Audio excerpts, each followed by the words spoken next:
ఎందుకంటే మరి స్పష్టంగా ప్రజలకు తీర్పు ఇచ్చారు.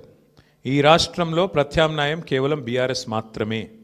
ఇంకా అది అందులో అనుమానమే లేకుండా ఖచ్చితంగా ఈ ప్రభుత్వం ఏదైతే పనిచేస్తుందో వారికి ప్రత్యామ్నాయంగా పోరాడుతున్న ఒకే ఒక్క పార్టీ బీఆర్ఎస్ అనే మాట స్పష్టంగా ప్రజలు చెప్పారు. డెఫినెట్గా దాన్ని కూడా మేము మాకు ఒక సానుకూల అంశంగానే తీసుకుంటా ఉన్నాం. సరే, ఇక ఈ ఎన్నికల్లో ఏ రకంగా అధికార యంత్రాంగం మోహరించింది, ఏ రకంగా వారు పనిచేశారు, ఇవన్నీ కూడా మీ కళ్ళ ముందున్నాయి. నేను వాటి విషయంలోకి ఎక్కువగా పోను. 2014 నుంచి 2023 మధ్యన కూడా చాలా ఉప ఎన్నికలు మన రాష్ట్రంలో జరిగినాయి. దాదాపు 7 ఉప ఎన్నికలు జరిగినాయి. ఈ 7 ఉప ఎన్నికలు పాలేరు కానీ, నారాయణ ఖేడ్ కానీ, హుజూర్ నగర్ కానీ, దుబ్బాక కానీ, నాగార్జున సాగర్ కానీ, హుజూరాబాద్ కానీ, మునుగోడు కానీ, ఈ అన్ని ఉప ఎన్నికల్లో మీరు ఆ రోజు కనుక గమనించినట్టయితే అప్పటి ప్రతిపక్ష పార్టీ కాంగ్రెస్ పార్టీ, ప్రధాన ప్రతిపక్ష పార్టీ, ఒక్క ఉప ఎన్నికల్లో కూడా గెలవలేదు. 7 ఉప ఎన్నికల్లో మేము దాదాపు అన్ని గెలిచాం. దాదాపు 5 గెలిచాం, ఒక 2 ఓడిపోయాం.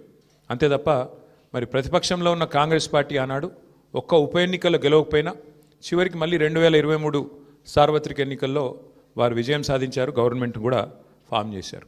అట్లాగే మధ్యలో జిహెచ్ఎంసీ ఎన్నికలు వస్తే కూడా, గ్రేటర్ హైదరాబాద్ కార్పొరేషన్ ఎన్నికల్లో కూడా మరి ప్రతిపక్షంలో ఉన్న కాంగ్రెస్ పార్టీకి ఆనాడు కేవలం 1-2 కార్పొరేటర్ సీట్లు వచ్చిన విషయం కూడా ఒక్కసారి గమనంలోకి తీసుకోవాలని చెప్పి కూడా నేను కోరుతా ఉన్నా.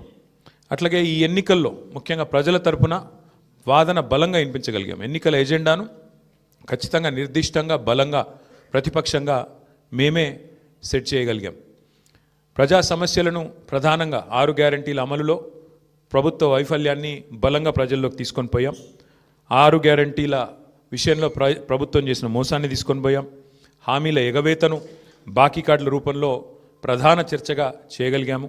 ఇది బీఆర్ఎస్ సాధించిన విజయంగా మేము భావిస్తూ ఉన్నాం. అట్లాగే మేము అనవసరపు అంశాల జోలికి పోలేదు. కులము, మతము వీటి పేరు మీద డైవర్షన్ రాజకీయాలు చేయలేదు. బూతులు అసలు మాట్లాడలేదు. ఆఖరికి ప్రభుత్వంలో ఉన్నవాళ్ళు ఫ్రస్ట్రేట్ అయిపోయి బూతులు మాట్లాడినా మేము మాత్రం బూతులు మాట్లాడలేదు. కేవలం ప్రజా సమస్యల గురించే మాట్లాడాం. చాలా హుందాగా ఈ ఎన్నికల్లో కొట్లాడినామని చెప్పి నేను అనుకుంటా ఉన్నాను. అట్లాగే జనాలకు అవసరమైన పాయింట్లు, ప్రజలకు అవసరమైన పాయింట్లను మాత్రమే చర్చకు పెట్టాం. కాంగ్రెస్, బీజేపీ ఎన్ని రకాలుగా మమ్మల్ని కవ్వించే ప్రయత్నం చేసినా సంయమనం కూడా పాటించాం. అట్లాగే మేమేం చేశాము, ఎందుకంటే ఒక 10 ఏళ్ళు ప్రభుత్వాన్ని నడిపిన ఒక జవాబుదారీ పార్టీగా, ఒక బాధ్యత గల ప్రతిపక్షంగా 10 ఏళ్ళు మీరు ఏం చేశారు జూబ్లీహిల్స్ కంటే 5,328 కోట్లతో అభివృద్ధి సంక్షేమ కార్యక్రమాలు చేశామని చెప్పి లెక్కల హితంగా, లెక్కల సహితంగా మరి ప్రజల ముందు పెట్టాము. చాలా పారదర్శకంగా పనిచేశామని చెప్పి ఎన్నికలు కూడా పోయినాం.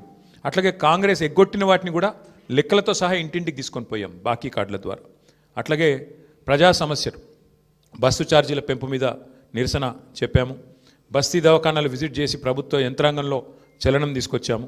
హైడ్రా విధ్వంసం మీద, ప్రభుత్వంలో ఉన్న పెద్దల ద్వంద్వ ప్రమాణాల మీద, డబుల్ స్టాండర్డ్స్ మీద కూడా ప్రభుత్వాన్ని ఎండగట్టగలిగాం. ఆటో అన్నల సమస్యలను కూడా ప్రభుత్వం దృష్టికి తీసుకురాగలిగినాం. వాళ్ళ తరపున కూడా గట్టిగా మాట్లాడినాం. హైదరాబాద్లో రోడ్ల దుస్థితి విషయంలో కూడా ప్రభుత్వాన్ని కదిలింపజేయగలిగినాం.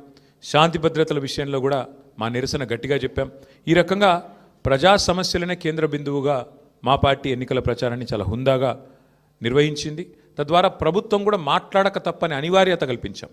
చివరికి 2 ఏళ్లలో ఒక్కసారి కూడా మరి సమీక్ష చేయని ముఖ్యమంత్రి గారు ఆఖరి ఎలక్షన్ ముందు రోజు 6 గ్యారంటీల మీద సమీక్ష చేయక తప్పని పరిస్థితి కూడా వచ్చింది అంటే ముమ్మాటికి అది బీఆర్ఎస్ విజయమే. అట్లాగే 2 ఏళ్ళుగా మైనారిటీకి మంత్రివర్గంలో స్థానం లేదు.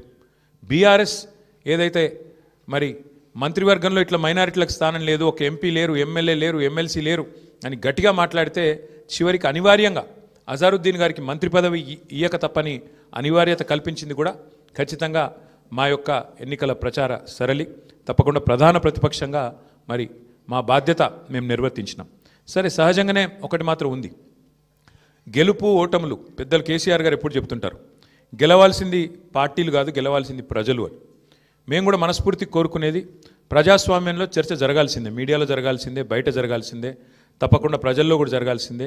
ఈ ఎన్నిక ఎట్లా జరిగింది అనే విషయంలో కూడా చర్చ జరగాలి. ఎందుకంటే ఈరోజు కాదు, మేము 4 రోజుల ముందే చెప్పాం ఎన్ని రకాల అక్రమాలకు కాంగ్రెస్ తెరలేపిందో చెప్పాం. అభ్యర్థి యొక్క సొంత తమ్ముడికి 3 ఓట్లు ఉన్న విషయాన్ని మీ ముందు పెట్టాం. ఆధారాలతో సహా మేము స్పష్టంగా మీ ముందు బయట పెట్టాం.